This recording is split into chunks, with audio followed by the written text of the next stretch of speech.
Senator Marsha Blackburn. Many of y'all may not know this, but Senator Blackburn, it's hard for me not to say Marsha. We've known each other since we were children. Yes. We are from the same hometown. That's right, which Okay. is the center of the TV show Hometown on HGTV. And Yes, and so I can always say, if you ever watch Home and Garden TV, you ever watch the show My Hometown?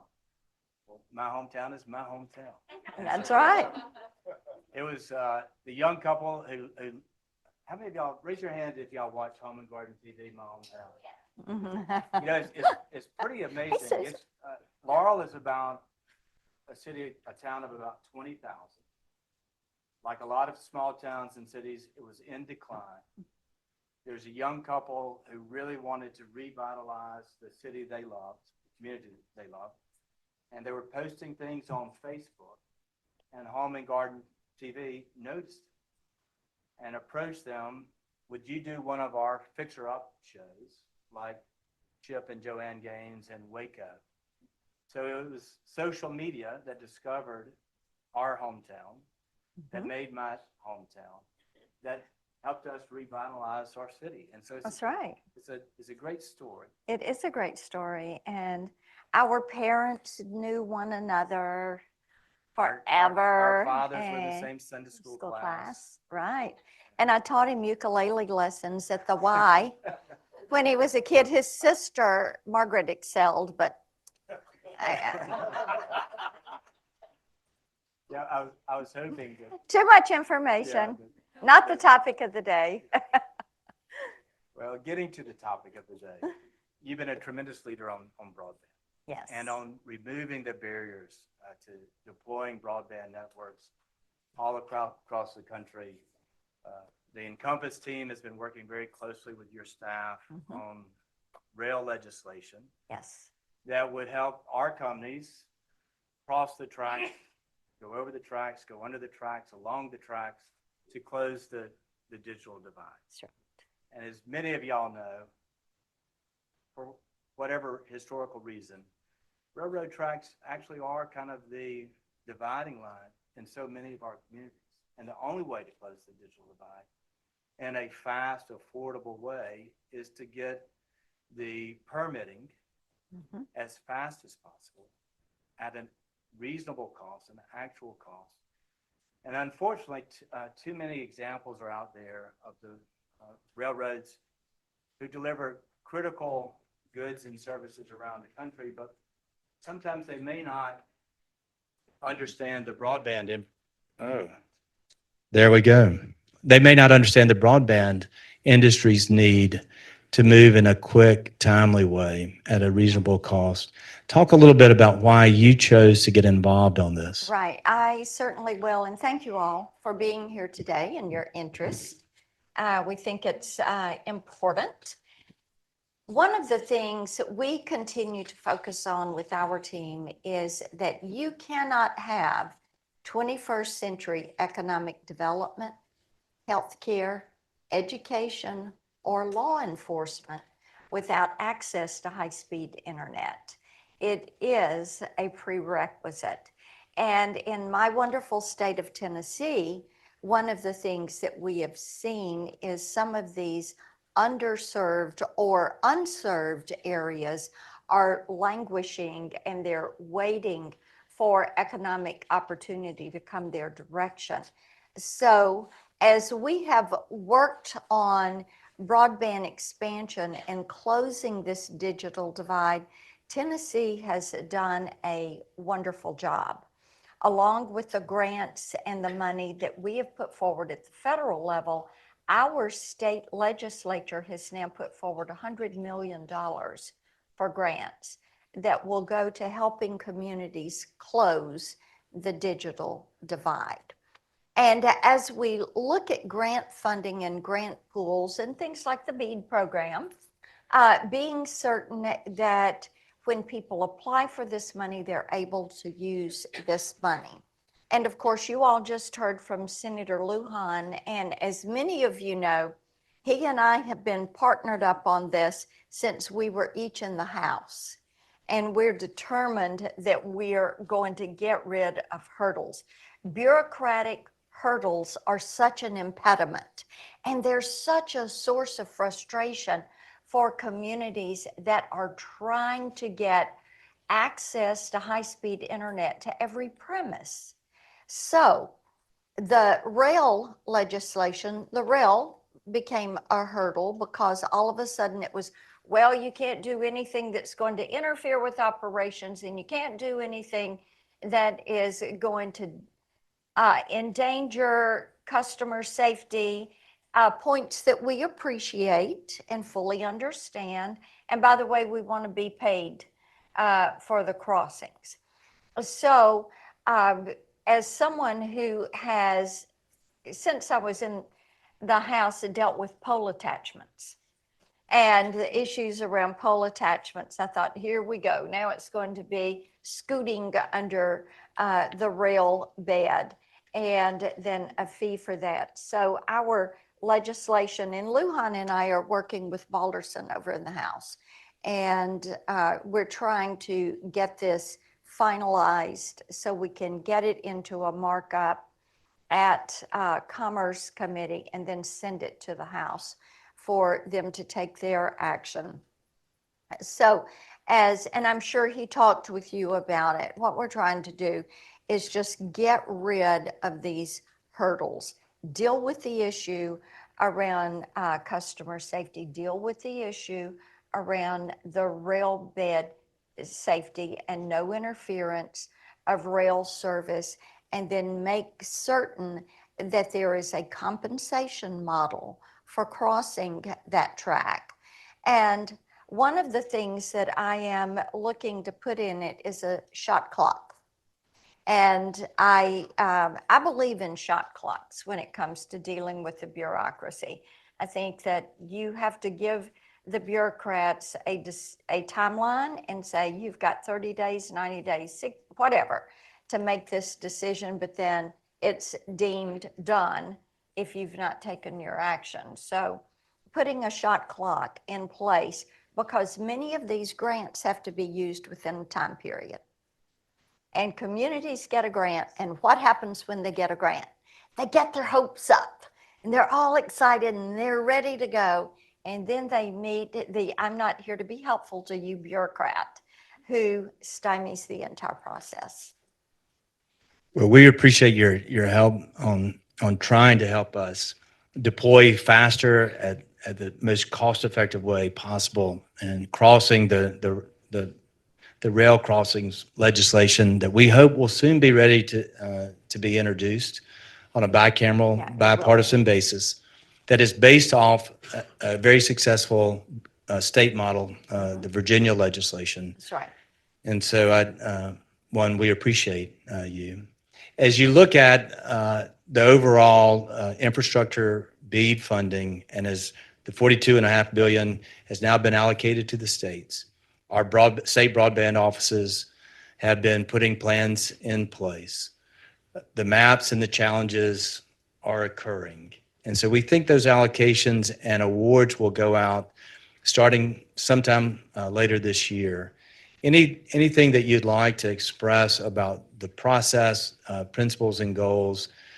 Tennessee has a great broadband office, and they seem to be doing good things that should make sure that your home state of Tennessee succeeds in the underserved deployment of broadband. Yes, and we're really frustrated with the NTIA right now because they should be involved in this deployment of funds with BEAD. And they've challenged Virginia, they've challenged Tennessee. What we are concerned about is that they're trying to move to rate regulation because I feel like they're being picky about low-cost plans and some things. The goal is to get it out there and have it accessible and usable and affordable. And we certainly are staying on top of this. I'm actually leading a letter this week to Alan Davidson. I think he was over here speaking with you all earlier today. But when these funds are there, and this is something I think many times, and of course, Chip, you served in the House and you worked with local communities. And when they see funding that is there for grants or the ability to use it, and they get their act together and they get these proposals in, and they put a lot of time into that, and they're excited about doing good things for their communities.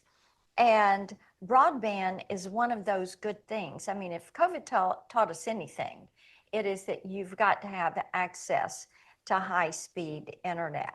So it is really frustrating to them when they meet a federal agency that will not make a decision in a timely manner so they can move forward with all of the work that they have to do in order to actually use the funds, and it's frustrating for them. So we're trying to make certain that there is a timeliness component with these BEAD funds.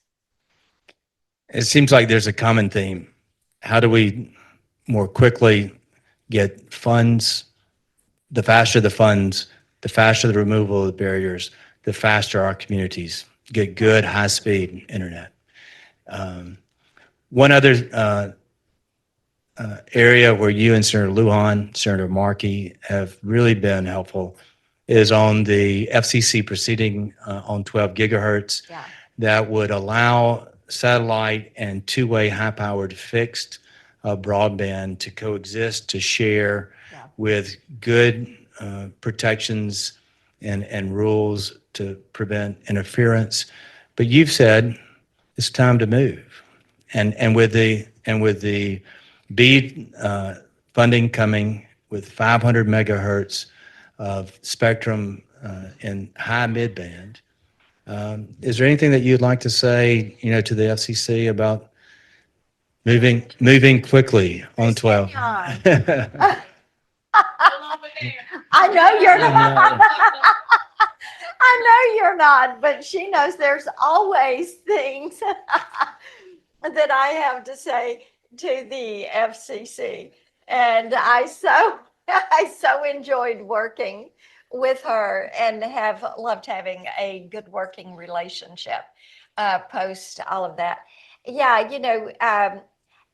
when you look at spectrum, that is such a valuable asset. And the 12.2 to 12.7 that we're discussing, this is something that, of course, you can share this. There is a way to do this. And your sat traffic, of course, can utilize a portion of that. But with the fixed, you can work on that too, because you're not going to be using it. It's not going to be like it's so highly trafficked. And because of that, you can put those rules of the road there.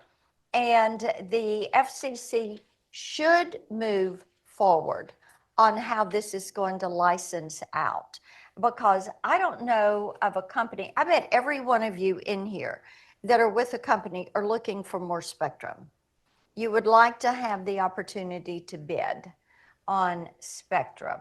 And likewise, when you look at the mid-band and you look at what can happen there with the spectrum that DOD has, see, that's another area where we need to go in, inventory, and recoup what is not being used, because spectrum is too valuable to have people squatting on it and not utilizing it. And moving more of that to auction would allow for greater deployment and greater utilization, especially when you look at the wireless and the options that are there. The way 5G has evolved, the way 6G is developing, and the way you, as I said earlier, economic development, healthcare, education, law enforcement, you can't get there if you're not going to have access to the spectrum.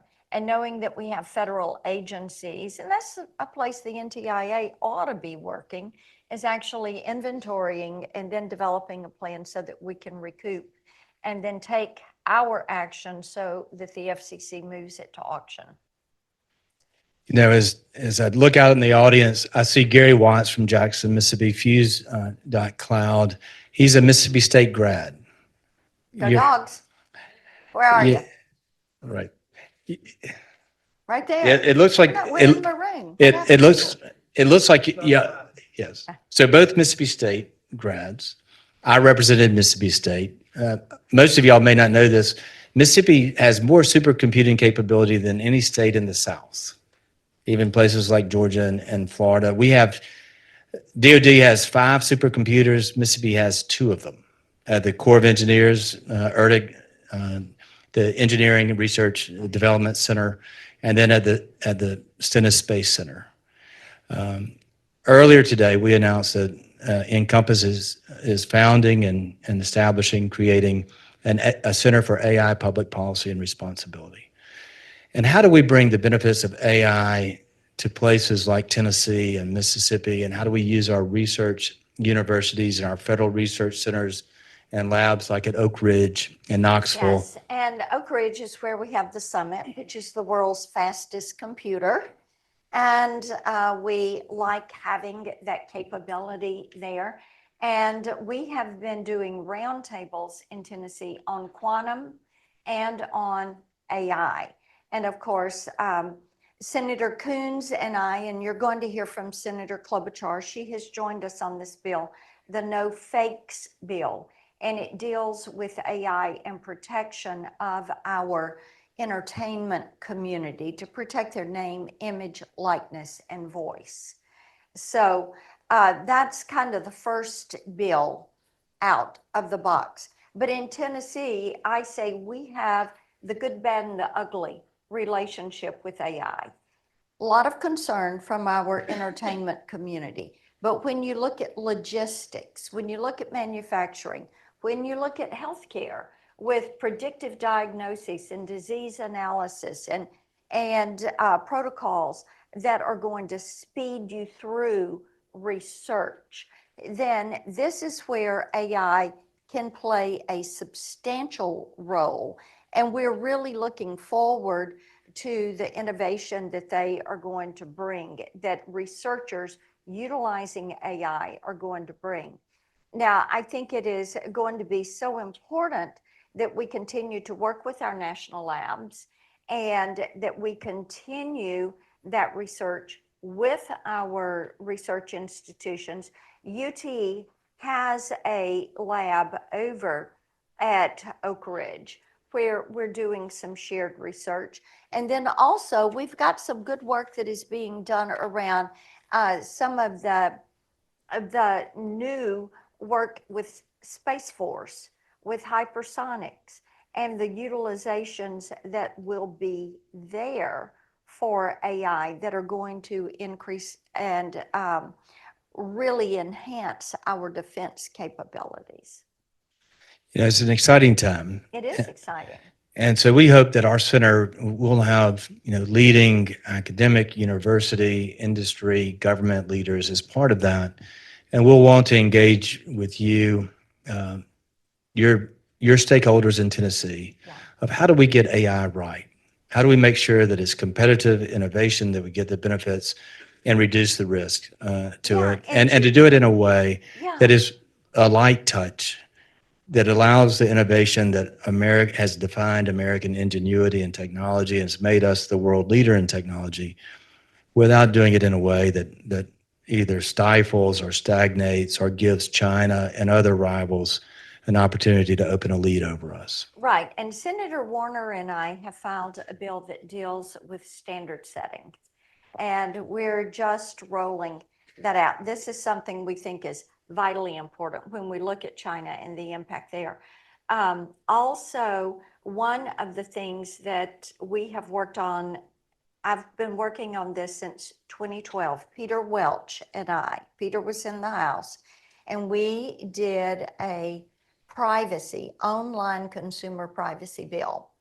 And I will tell you, it is very frustrating to our colleagues in other countries that we have never established online privacy. And whether I'm at the EU or I'm in the UK or Ireland or meeting with our Canadian colleagues, our Australian colleagues, they're like, you all are all about a right to privacy, but you will not do privacy for the virtual space. So establishing a right to privacy is the one thing that in every one of our hearings at Judiciary Committee, at the roundtable discussions that Senator Schumer has held, everybody, every one of those, doing online privacy is going to be important for us to do. Now, we're not going to do something as far-reaching as GDPR, and they're having to go back and revisit that. But they've also done digital services. They've done digital marketing in the EU. And we are the ones that are slow to the game on that. And as we talk about data transfer and transfer rights and cross-border transfers, privacy plays into that, and AI brings a new level to that, and quantum is going to bring new capacity to that data, which again says you have to give people the right to protect their data in the virtual space. It is time for American policymakers or American policy to reestablish its leadership role in the world and not concede that to Europe or other nations. And so we look forward, INCOMPAS, our members, engaging with you. As y'all can tell in the audience, Marsha, Senator Blackburn is involved in all the critical issues. As a conservative Republican, she surprises people with how many liberals you can work with on these issues of broadband and technology. And No, I say, look, I am always willing to have a conversation with someone that wants to make the lives of Tennesseans and the American people better. And my door is always open to that. And yes, all of this tech legislation, Kids Online Safety Act, Blumenthal and I have worked together on that. Open App Market Act, we worked together on that. So yes, it's so important to work together in a bipartisan way because our nation has been kept free and prosperous because we have always believed in robust, respectful, bipartisan debate. And when you make decisions in a bipartisan manner, those are things that stick. And you want to get it right the first time, not the second, third, or fourth time. So as someone who believes in being a conservative on money, let's do it right the first time. And then we don't waste time, effort, energy, and valuable resources. Very well said. And we, the fact that you have so many good bipartisan relationships really is a tribute to your work, the principled approach that you take. And we're grateful with your relationship with Mignon, who works closely with us. She and I have run a campaign on the broadband funding and deployment and initiatives. And we look forward to working as an association, all of our member companies who are in Tennessee and all around the country who are deploying the advanced networks and creating the advanced AI and the applications of the future and the workforce of the future. You're in a position to make a difference. And we, again, thank you for coming here, talking with us, that we could tell our hometown story and our home state story. Kind of fun. But more importantly, to work together to make good policy. Absolutely. Thank you. So thank you.